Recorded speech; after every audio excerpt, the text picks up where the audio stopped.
Ya, selamat sore, Mas Patrick dari Indonesia yang belajar di Amerika. Kebetulan mengambil kelas saya juga.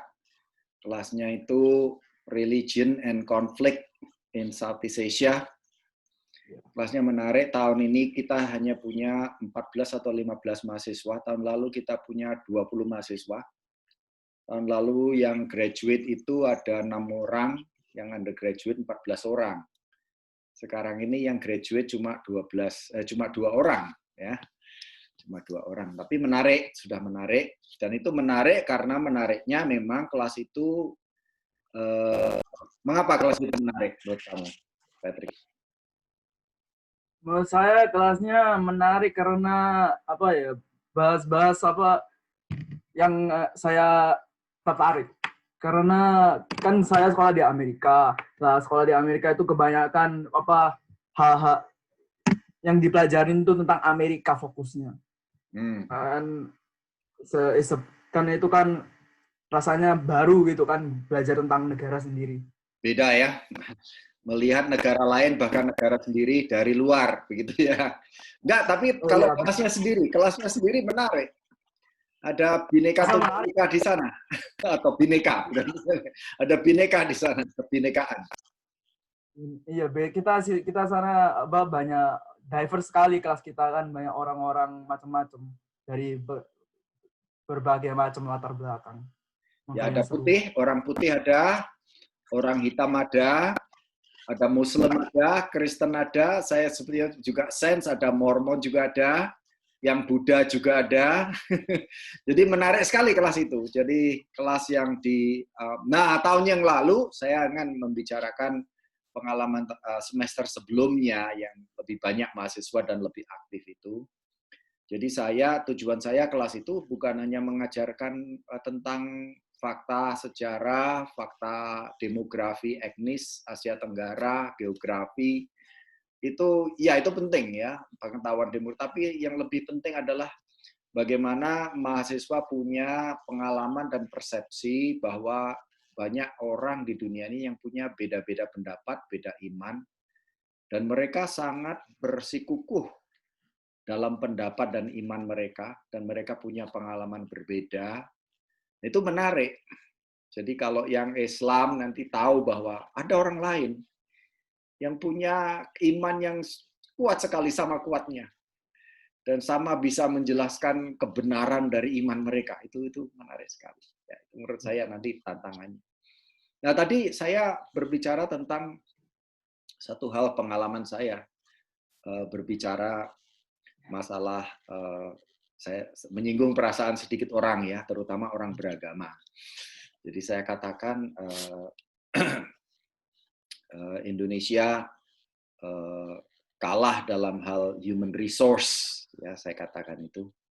Dan ini memang dicatat betul. Dan pernah ada publikasi koran di Indonesia juga pernah. Jadi bahwa di Indonesia itu human resource-nya, labor-nya tidak semenarik negara lain sehingga investor yang tadinya hengkang dari Cina tidak masuk ke Indonesia, tapi lebih pilih ke Vietnam, Laos, Thailand, Filipina, dan sedikit di Malaysia juga, gitu. Kenapa tidak ke Indonesia? Hah? Ada beberapa kan yang masuk Indonesia, tapi ya, jauh lebih sedikit. Ya, sekitar 40-an atau berapa itu dari 70 sekitar 40-an itu ke Vietnam. Indonesia hanya dapat berapa? 2, 3 atau tidak lebih dari 4 begitu. Ya. Kita lihat cek yang sebenarnya ya, tapi datanya seperti itu kan. Dan Indonesia dinilai labor-nya itu kurang produktif, satu. Kedua, sedikit lebih mahal. Ketiga, ini tidak terlalu diungkapkan, sedikit rewel, artinya ya ada demo, ada tuntutan segala macam, itu lebih daripada di negara lain, katanya begitu. Ya, kita lihat apa itu menurut kamu benar atau enggak? Menurut saya sih benar ya, karena aku punya pengalaman sendiri dari papa. Papa kan bisnisnya jualan kain. Itu import. Kita beli kain mentah dari Cina, terus kita jahit di sini di Indonesia terus dijual.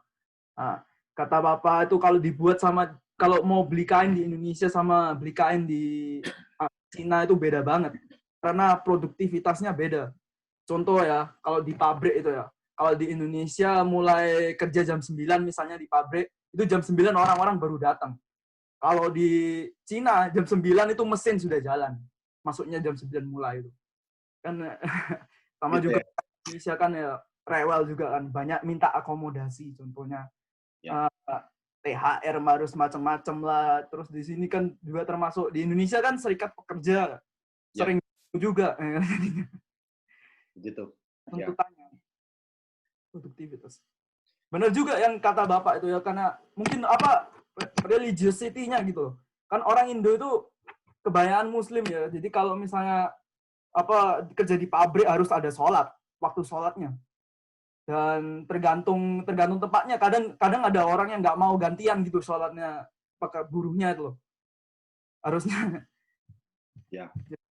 Dan itu menarik. Jadi saya tadi memang menyebut, dan mungkin ada beberapa yang setuju dan tidak setuju. Saya sebetulnya tadi sedikit provokator di kelas ya, tapi belum ada. Nanti besok saya ulangi lagi. Jadi sebetulnya negara-negara yang maju, negara-negara yang labor dan human resource-nya itu nilainya, value-nya tinggi, itu cenderung negara-negara yang memang fokusnya pada kehidupan di dunia, yang masyarakatnya tidak terlalu religius. itu jadi orang yang religius nanti akan sedikit tersinggung juga di kelas itu. Tapi menarik, saya tunggu diskusi mereka.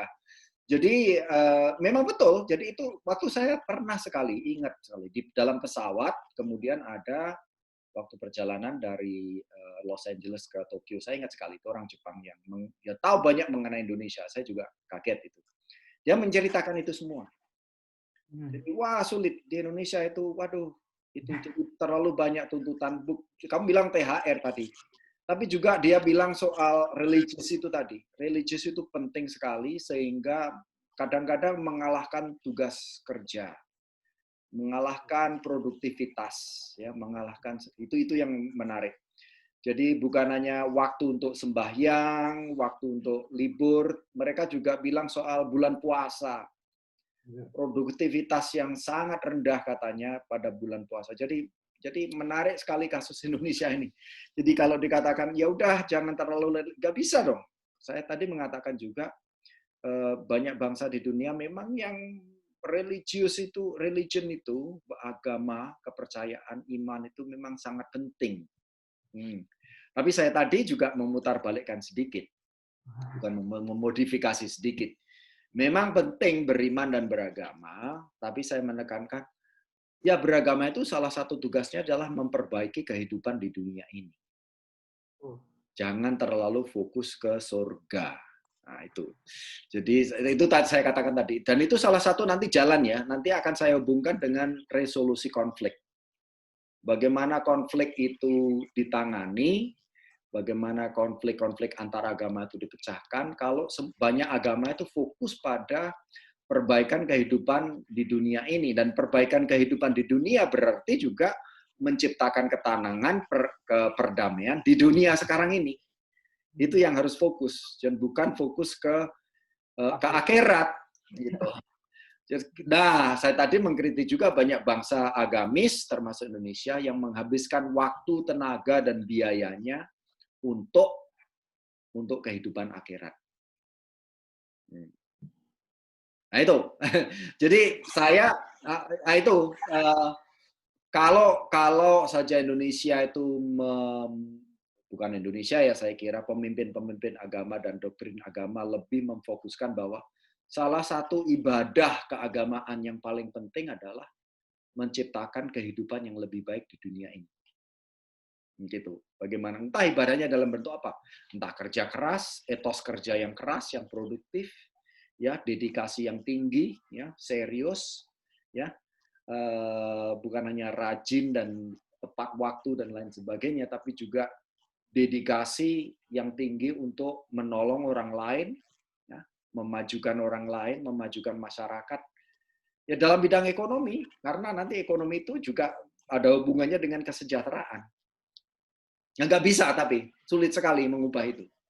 Wong kita surga akhirat oriented menjadi dunia oriented ya itu sulit sekali.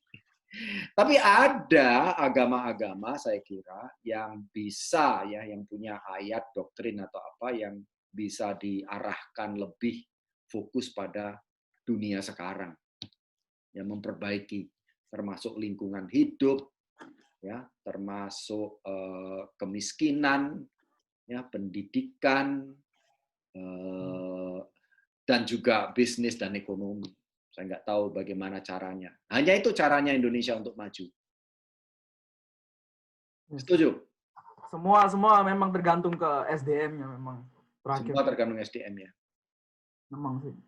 Ya nggak usah masalah agama loh.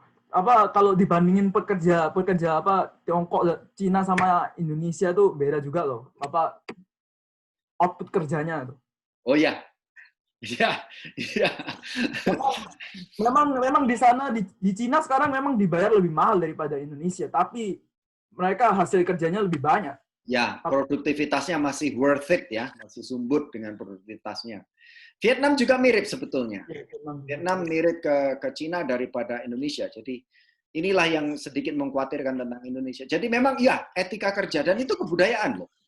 Ya, etika kerja itu ada hubungannya dengan kebudayaan. Jadi budaya kerjanya bagaimana. Pernah saya lihat, saya cari video itu lagi tidak ketemu ya. Pernah saya melihat satu video. Jadi sama-sama pekerja, misalnya pekerja di assembly line ya, misalnya membuat elektronik assembly begitu ya. Di Cina dan di Indonesia. Di Indonesia tuh di mana nggak tahu dulu, udah lama kok itu. Ada Sony atau apa begitu, saya lupa. Terus itu di video bagaimana kerjanya orang Indonesia, kemudian bagaimana kerjanya orang Cina di Cina sana. Kenapa mereka memilih Cina akhirnya? Jadi mereka memilih memang dalam 10 menit, dalam 15 menit, dalam 1 jam. Dihitung berapa yang bisa selesai oleh pekerja Indonesia dan berapa yang bisa selesai oleh pekerja Cina. Lebih banyak Cina. Terus mereka malah ada mesin ya yang kelihatannya ini perputaran mesin, jalannya assembly kan ya toh berderet-berderet gitu kan. Mereka memang tahu, jadi lebih cepat di Cina daripada di Indonesia. Itu memang ya etos kerja atau gimana ya, budaya apa yang namanya kerja ya. Jepang apalagi, Jepang itu luar biasa. Jepang itu workaholic-nya luar biasa. Jadi kerjanya 12 jam sehari, itu kadang masih lembur, gajinya sama, dan tidak boleh komplain. Tidak bisa komplain. Ya, harus diterima dan harus dijalani. Gitu. Itu, ya, kita kalah. Indonesia kalah. Apa, nanamin etos kerja gitu susah ya memang. Itu masalah kebudayaan. Saya ingat kok waktu saya di desa juga, waktu saya nyangkul kok. Saya lihat aja, ada di antara orang desa sendiri beda. Jadi misalnya om saya ikut om saya juga bapak saya nyangkul di sawah gitu. Saya bisa melihat seberapa banyak yang bisa dicangkul di sawah itu, di lahan kami dan di lahan mereka. Ada orang yang memang kerjanya lebih getol, lebih semangat dan lebih produktif. Ada juga orang yang ya kerja sambil uro-uro ya, sambil nyanyi, sambil menikmati hidup begitu. Nah, orang Indonesia, saya ada orang Jawa dan saya bisa mengerti itu. Dan orang Jawa sangat ingin menikmati hidup gitu. Jadi dan salah satu moto kita kan juga alon-alon asal kelakon. Itu artinya itu jangan gerusa-gerusu lah gitulah. Gerusa-gerusu itu etos kerjanya orang lain lah, orang Cina. Tapi kita Jawa ya, kita nikmatilah hidup lah. Kenapa ngoyo banget gitu loh. Jadi kalau orang Indonesia mungkin melihat pekerja di Cina sana, mungkin dia akan mengatakan, wah mereka tuh jangan kelihatan ngoyo banget. Buat dinikmati, ya itu. Jadi gini, dengan budaya seperti itu, ya kita harus terima. Kita dapatnya investor yang ingin mendirikan pabrik seberapa, kita gajinya seberapa, ya kita tidak boleh marah, kita tidak boleh iri. Nah, yang saya sesalkan sebetulnya, yang tidak setuju adalah kekurangpahaman bahwa kita itu memang sedikit kurang produktif, Saya tidak mau mengatakan malas loh ya, saya tidak mengatakan kata itu. Kita sedikit kurang produktif, etos kerjanya memang sedikit lambat, dan kita memang kerja pun menikmati hidup. Itu yang saya tahu loh ya, di banyak masyarakat Jawa, di mana saya hidup dulu. Ini tidak bisa diterapkan ke semua suku di Indonesia, dan juga tidak semua orang Jawa seperti itu.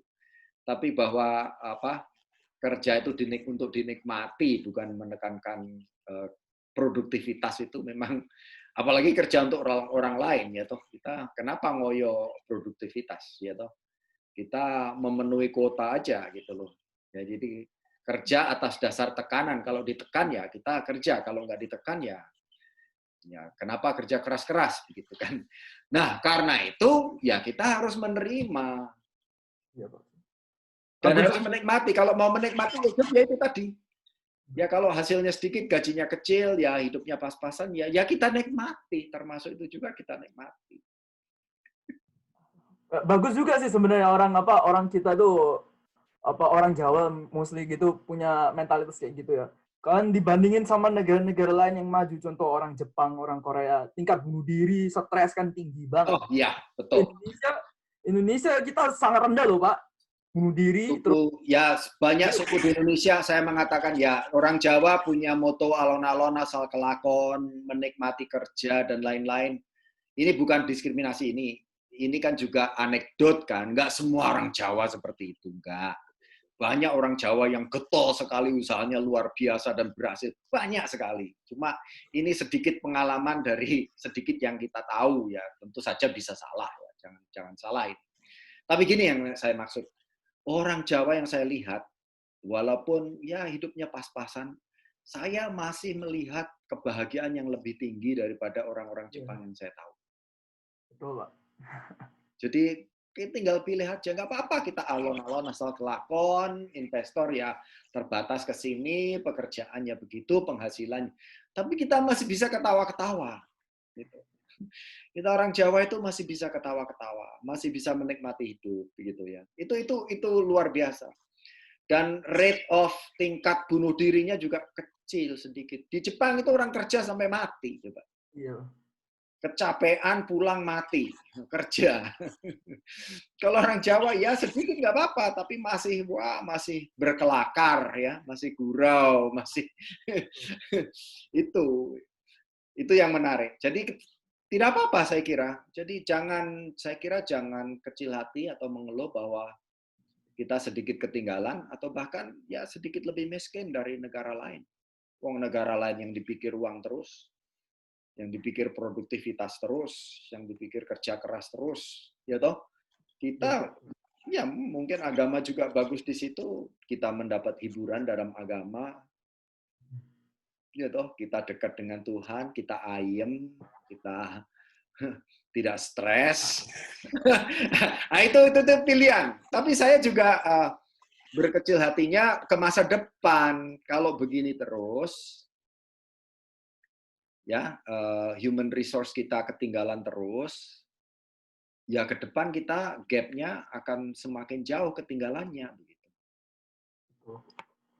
Hanya orang-orang tertentu yang sangat getol, sangat rajin, sangat punya etos kerja yang tinggi saja yang mampu naik ya dalam mobilitas kelas ekonomi.